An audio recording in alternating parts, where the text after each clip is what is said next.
First of all, I just wanted to outline when we're talking about impacts and the conversations I've been having with organisations, policymakers and educators over the last decade, impact normally invokes for people a sense of things pushing together, things damaging one another. And I think certainly when it comes to organisations, we do have to understand how our organisations are creating damage, either environmental or social. And that understanding is built through measurement, through inquiry, through having those necessary conversations.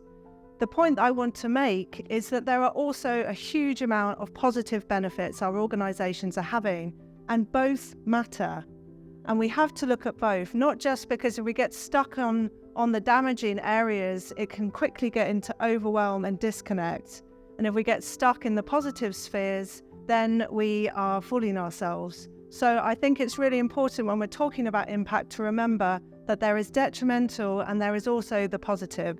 I also wanted to define what do we mean by social impact? What does it mean to you? Well, to me, it simply means impact on people's lives. So the impact that we're having on people's lives is what this topic is about. And I wanted to bring that to life through two case study examples. So I grew up here on the Isle of Wight, and my parents ran a family business. It was a 30-bedroom hotel. They ran it for 25 years.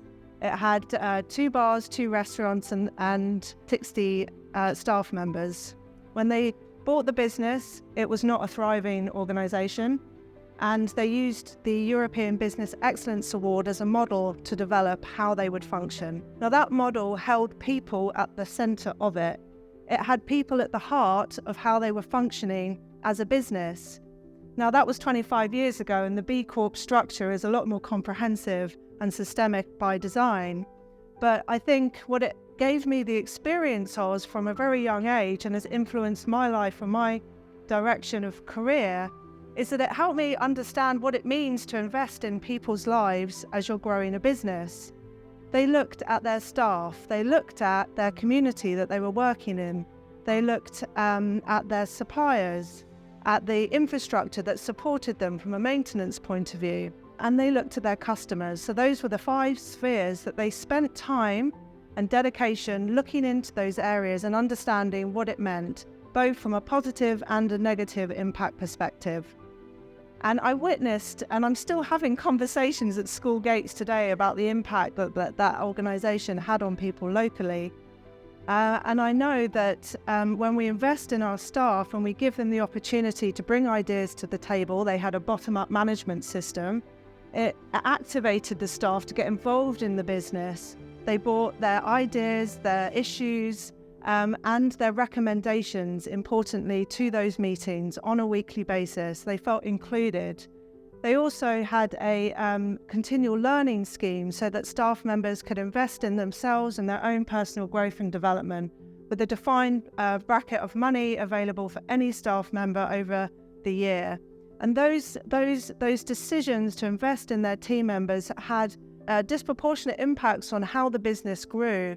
And they retained staff, and staff came back to them, and they were seen as a centre of excellence for hospitality because of how they functioned.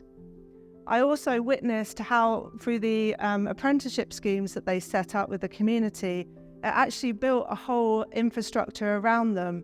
And I know that from conversations even today, that organisation has had a lot of impact on the choices that people have made throughout their onward careers.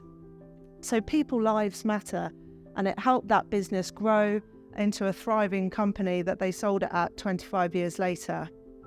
Now, going a bit further afield, 8 years ago, I had the opportunity to travel to Brazil, and I visited Leontido Balbo, who is an organic sugarcane producer in Sao Paulo. And I was out there filming him and his team in order to capture his journey that he went on. Now, he inherited that farm as a family-run business, and over a 10-year period, he transitioned from more conventional farming methods, industrial methods of farming, to much more regenerative farming, food or farming production. Now, his business grew financially significantly over those 10 years, but there were periods of instability as he went through that transition. It was 8 years ago, he was the largest organic sugarcane producer globally, so it was a scaled company. And he did that not just with all of the environmental impacts in tow, but he invested heavily in his staff members in order to make sure that they understood why the PSI of the tyres mattered from a soil compression point of view. They understood why the biodiversity corridors were important so that they could get rid of the pesticides and fertilizer use.